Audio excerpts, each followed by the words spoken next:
अस्सलाम वालेकुम dear students.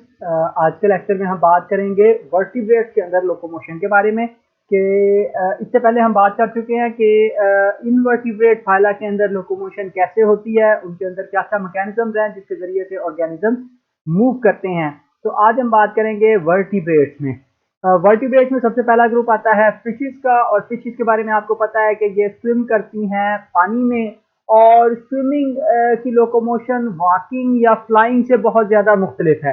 किस लिहाज से मुख्तलिफ है? इस लिहाज से मुख्तलिफ है कि पानी के अंदर, चूँकि पानी एक विस्कस मीडियम है, गाढ़ा होता है, तो ये अपनी मूवमेंट के दौरान ये बहुत ज़्यादा रेजिस्टेंस क्रिएट करता है।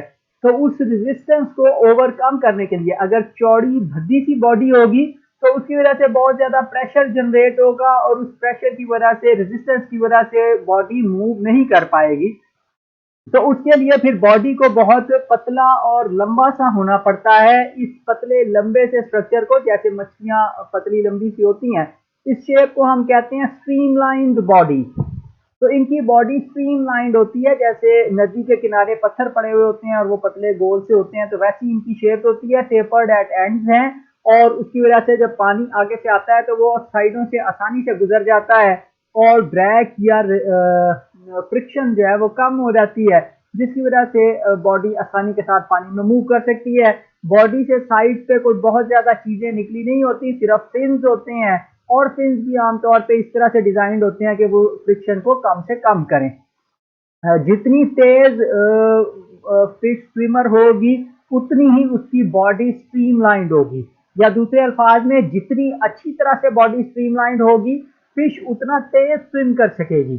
तो इसके अलावा फिश के ऊपर, स्किन के ऊपर स्केल्स होते हैं, आपको पता है। तो कार्टिलेजिनस फिश ने डर्मल डेंटिकल्स बनाए हुए हैं।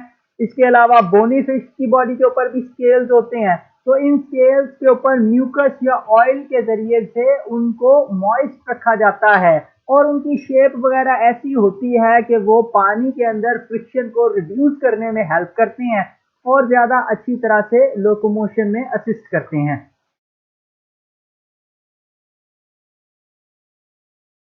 अब फिश के अंदर फिर स्विमिंग के लिए हेल्प करने के लिए मुख्तलिफ तरह के जो है फिन्स पाए जाते हैं। फिन्स पेयर्ड भी हो सकते हैं और अनपेयर्ड भी हो सकते हैं। डॉर्सल और वेंट्रल फिन होते हैं जो अनपेयर्ड होते हैं, ठीक है जी। यानी कि बाज दफा बैक साइड पे, बाज दफा जो है बेली वाली साइड पे फिन्स मौजूद होते हैं जो अनपेयर्ड होते हैं, यानी कि सिंगल सिंगल फिन होता है। और ये काम क्या करते हैं? ये स्टेबलाइज करते हैं कि फिश को गिरने नहीं देते, लेफ्ट या राइट साइड पे झुकने नहीं देते। इसके अलावा पेक्टोरल और पेली फिन्स हैं जो पेयर्ड होते हैं, यानी कि जहां पर कंधा है और जहां पर दुम है उसके नजदीक, पेल्विक गर्डल के नजदीक, एनस के नजदीक कुछ फिन्स होते हैं जो पेयर्ड होते हैं, और ये बॉडी को स्टीयर करने में, मुड़ने में या बैलेंस रखने में हेल्प करते हैं। इसके मुकाबले में कॉर्डल या टेल फिन होता है। टेल फिन मेजर फिन होता है, सबसे बड़ा होता है साइज में, और ये आमतौर पे पीछे से पुश करके बॉडी को आगे की तरफ मूव करवाता है। फिर पानी में बुयांसी के लिए, बुयांसी कहते हैं उछाल को, मुराद यहाँ पे है कि आपने सरफेस के नजदीक तैरना है या बॉटम के नजदीक तैरना है, किस तरफ आपने तैरना है। उसके लिए बाज फिश के अंदर स्पेशलाइज स्ट्रक्चर पाया जाता है जिसको स्विम ब्लैडर कहते हैं। एक खाना होता है, इस खाने के अंदर वक्ती तौर पे हवा भर ली जाए, मसलन ऑक्सीजन या कार्बन डाइऑक्साइड या नाइट्रोजन या सिंपल एयर भर ली जाए, तो फिर ये सरफेस के नजदीक तैर सकती है। उसके मुकाबले में अगर इसके अंदर पानी भर दिया जाए तो ये फिश बॉटम के नजदीक तैर सकती है। अब इससे आगे, अब फिश को अगर आप देखें तो यहाँ पे पीछे डायग्राम में दिखाया हुआ है, तो फिश मूव करते हुए तकरीबन अपनी बॉडी को ये एस की शेप में कर्व कर रही होती हैं, ठीक है। पानी के अंदर जिस वक्त वो स्विम कर रही हैं तो ये अपनी बॉडी को एस की फॉर्म में लचकाती हैं, और फिर कुछ साइंसदानों ने कुछ मछलियों को पानी से बाहर चलना सिखाया, तो यहाँ पे भी आप देखें तो ये तकरीबन एस की फॉर्म में मूव कर रही हैं। जैसी भी मछली होगी, कुछ मछलियां कम अपनी बॉडी को बेंड करती हैं, कुछ मछलियां ज्यादा करती हैं, लेकिन ये एस की फॉर्म में अपनी बॉडी को कर्व करती हैं, और ये इनका एक कैरेक्टरिस्टिक है फिश का। अब उसके मुकाबले में आप एम्फीबिया को देखें तो एम्फीबिया की बिल्ड भी बड़ी हद तक मछलियों जैसी है। यहाँ पे देखें तो इसको आपको देखने में ये तकरीबन मछली लगती है अगर इसकी टांगें काट दी जाएं। ठीक है, ये छिपकली नहीं है, ये एक्चुअली सैलेमेंडर है। ठीक है, तो सैलेमेंडर बिलोंग करता है क्लास एम्फीबिया से, और इसके साथ दूसरा मेंबर जो है फ्रॉग है, लेकिन फ्रॉग से पहले एम्फीबियंस में ये टेल्ड एम्फीबियंस आते हैं, इनको हम सैलेमेंडर कहते हैं। तो सैलेमेंडर अपनी बेली के अलोंग, पेट के अलोंग रिगल करते हैं, और फिर इनके बॉडी में लंबाई ये सॉरी साइड पे, दोनों साइड पे सेगमेंटली अरेंज मसल्स हैं, जो मसल एक्चुअली यानी कि लेफ्ट और राइट साइड पे मसल्स हैं, इन मसल्स के जरिए से ये मूव कर रहे होते हैं, तकरीबन वैसे ही काम कर रहे हैं जैसे मछलियों में है। मछली के अंदर भी लेफ्ट और राइट साइड पे बॉडी के अंदर मसल्स हैं, जो आप असल में मछली खाते हैं वो ज्यादातर मसल्स पर मुश्तमिल होती है। तो ये वही चीज, वही काम ये भी कर रहे हैं जो फिश कर रही थी। फर्क सिर्फ यह है कि फिश पानी में कर रही थी, और ये सैलेमेंडर खुश्की पे वही काम करने की कोशिश कर रहे हैं। इनकी टांगें इतनी पावरफुल नहीं है कि ये बॉडी को खींच सकें या पुश कर सकें, या बॉडी को ऊपर उठा ही लें ज्यादा। तो ये बॉडी से टांगें जस्ट जमीन को हल्का फुल्का टच कर रही होती हैं, बाकी इनकी बॉडी एक्चुअली पुश कर रही है आगे की तरफ मूव करने के लिए। बाज अलबत्ता सैलेमेंडर्स जो है वो इस तरह से अडेप्ट हो गए हैं कि वो अपने आप को, बॉडी को ऊंचा उठा सकते हैं लेग्स के जरिए, और फिर वहां पे टांगे जो है लीवर्स के तौर पे काम करती हैं। एम्फीबिया के अंदर ही दूसरा ग्रुप एनूरंस का है, एनूरा कहते हैं फ्रॉग्स को।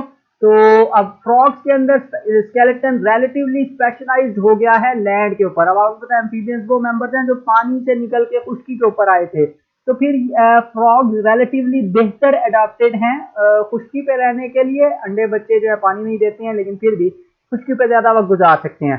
तो ये स्विम भी कर सकते हैं और जमीन के ऊपर जंप भी कर सकते हैं। जंप करने के लिए इनके पास पावरफुल लेग मसल्स हैं, हाइंड लेग्स का साइज काफी बड़ा होता है, और इनमें मसल्स हैं जो स्प्रिंग की तरह एनर्जी को स्टोर करते हैं, और फिर ये ऊंची जंप लगा सकते हैं। इनको हम एक्सटेंसर मसल्स कहते हैं। इसके अलावा ये खुश्की के ऊपर चल भी सकते हैं, और चलते हुए तकरीबन ये बॉडी वैसे ही मूव कर रहे होते हैं जैसे सैलेमेंडर मूव कर रहा था, या जैसे फिश जो है वो एस शेप में बॉडी को कर्व कर रही थी। उससे नेक्स्ट क्लास में आप जाएं तो आते हैं रेप्टाइल्स। रेप्टाइल्स की क्लास है, और यहाँ पे आप देखें तो ये तकरीबन वैसे ही मूव कर रहा है जैसे फिश मूव कर रही थी, उसी तरह एस की फॉर्म में बॉडी को मूव कर रहा है। लेकिन खास बात क्या है, खास बात यह है कि यहाँ पे आप देखें तो इसकी टांगें इतनी स्ट्रांग हैं कि उन्होंने ये जमीन से काफी ऊंचा उठाया हुआ है इनको। तो अब इनके अंदर बेटर लोकोमोशन है, मतलब कि बाज लिजर्ड्स अच्छी खासी तेजी के साथ दौड़ सकती हैं खुश्की के ऊपर।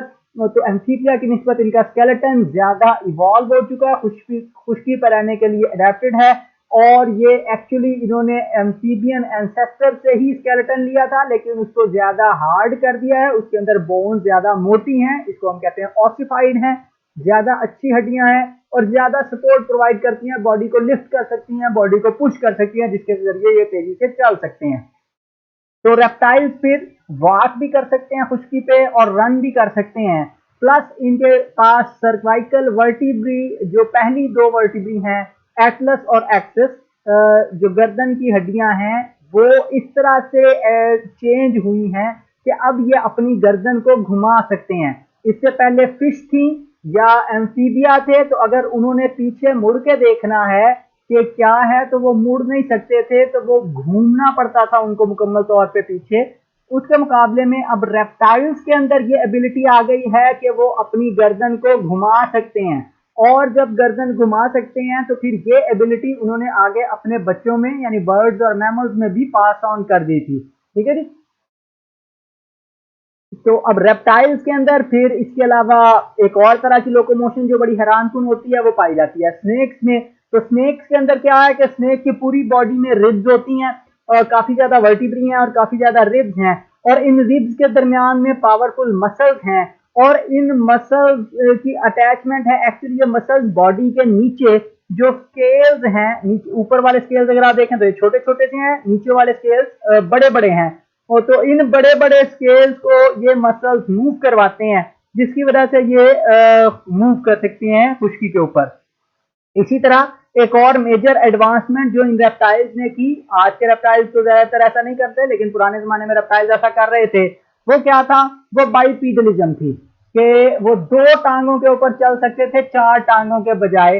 पुराने जमाने के रेप्टाइल्स मसलन डायनासोर ऐसा करते थे, टी-रेक्स आपने देखा हुआ है, तो इनकी पेल्विस नैरो होती है, यानी कि कूल्हे की हड्डियां बारीक होती हैं, छोटी होती हैं, और बहुत बड़ी सी दुम है जो बॉडी को बैलेंस रखती है, दो टांगों पे गिरने नहीं देती, और उसकी वजह से फिर अगली टांगे इनकी फ्री हो गई, जिनके जरिए से वो प्रे को पकड़ सकते हैं, या फिर यहाँ पे उन्होंने पर बना लिए अगली टांगों से, जो आगे चल के परिंदों में आ गया, दूसरे और काम कर सकते हैं। इसके बाद आते हैं आगे बर्ड्स। बर्ड्स के अंदर लोकोमोशन होती है, एयर में फ्लाइट के लिए मॉडिफाइड है इनकी बोन्स भी और इनका स्केलेटन। तो बोन्स के अंदर बड़ी बड़ी सी एयर स्पेसिस होती हैं। एयर स्पेसिस का फायदा ये होता है कि बोन्स हल्की होती हैं और वो ज्यादा वजन ना होने की वजह से फिर उनको उड़ने में आसानी होती है। फोर लिम्स कन्वर्ट हो गए विंग्स में। पिछली टांगों से तो वो खड़े रहते थे और अगली टांगों को उन्होंने विंग्स में कन्वर्ट कर लिया। उनके ऊपर फेदर्स होते हैं, साथ पावरफुल पेक्टोरल मसल्स हैं, सीने के मसल्स हैं, जिनके जरिए से ये उड़ सकते हैं। ठीक है जी। तो विंग्स को अप एंड डाउन मूव करते हैं। इनके सीने की हड्डी जो सामने सीने में स्टर्नम होती है, फ्लैट वाली हड्डी, उसके साथ बड़े बड़े से मसल्स जुड़े हुए होते हैं। आपको पता है मुर्गी के अंदर सबसे बड़ी बोटी जो है वो उसके सीने की बोटी होती है। क्यों? क्योंकि वो पावरफुल पेक्टोरल मसल्स हैं। तो वो मसल्स को अटैच करने के लिए कील बनी हुई होती है, जिस तरह वो कश्ती का आगे वाला हिस्सा होता है वैसी सी शेप बनी होती है स्टर्नम की, और इसके साथ मसल अटैच हैं जो आगे बाजू के साथ अटैच हैं और बाजू को ऊपर नीचे मूव करवा सकते हैं, जिससे पावरफुल थ्रस्ट जनरेट होती है और ये उड़ सकते हैं।